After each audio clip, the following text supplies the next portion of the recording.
suis aussi heureux d'intervenir devant vous parce que vous démontrez que les marchés émergents ne sont pas qu'une affaire de grands groupes et de contrats à plusieurs milliards. On en a besoin quand même. Hein. Jusqu'à demain, il faut être prudent. Mais enfin, vous démontrez qu'au XXIe siècle, l'esprit d'entreprise ne s'arrête pas à une frontière ni à un continent. J'ai voulu venir en Chine avec des PME pour montrer que l'appui de l'État s'adresse à toutes les entreprises et qu'il faut redresser notre commerce extérieur et que le redressement de notre commerce extérieur passe par les PME, par des PME profitables, solides, pour affronter un marché comme celui-ci, immense, culturellement si différent et parfois complexe. Je veux que le goût du risque, le goût de la réussite, amène ici des milliers d'entreprises françaises. Et la réussite, ce n'est pas un défaut, c'est une qualité. Je sais que vous partagez ce goût et que vous comprenez cette ambition. Alors la présence française en Chine a progressé ces dernières années. Le chiffre d'affaires que vous réalisez sur place en Chine, avec près de 1800 implantations françaises, a représenté en 2006 20 milliards d'euros, soit 2,5 fois la valeur de nos exportations directes. C'est considérable. Chaque fois qu'une Citroën triomphe, un modèle purement chinois sort d'une usine chinoise, chaque fois qu'un consommateur chinois fait ses courses chez Auchan, chaque fois qu'un hélicoptère franco-chinois est vendu, que les joint ventures que vous avez créées ici remportent des contrats, c'est de la prospérité supplémentaire pour nos entreprises en France. Ce sont aussi des emplois d'ouvriers, d'ingénieurs, de techniciens, de commerciaux qui sont créés en France. Dans ce grand pays, nous, la France, avec nos grands groupes, nos PME, nos entrepreneurs, nous avons réussi à trouver notre place. En 2010 se tiendra l'exposition universelle de Shanghai.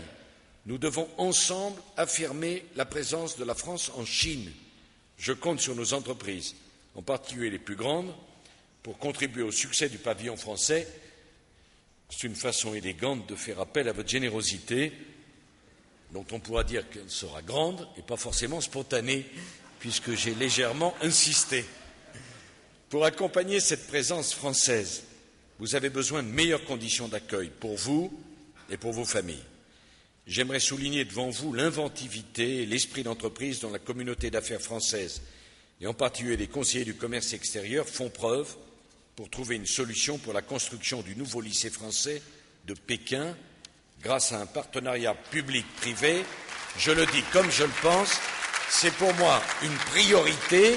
Ça ne sert à rien d'encourager les entrepreneurs à investir des grands pays comme la Chine et pas avoir une école pour éduquer et former leurs enfants. Ça serait parfaitement contradictoire. Il faut que nous fassions ce nouveau lycée. J'aimerais également vous remercier pour votre solidarité vis-à-vis des jeunes entrepreneurs français et des PME qui ont besoin de votre aide et de votre expertise pour prendre pied sur ce grand marché. Il y a dans la salle des représentants de quelques 150 PME françaises qui m'accompagnent dans mon voyage. Dans certains cas, ce sont leurs premiers pas sur le marché chinois. Vous allez rencontrer lundi et mardi des centaines d'entreprises chinoises qui veulent développer des partenariats commerciaux avec la France lors d'un grand forum franco-chinois. Ces partenariats, je n'ignore nullement qu'ils ne sont pas forcément faciles à faire aboutir.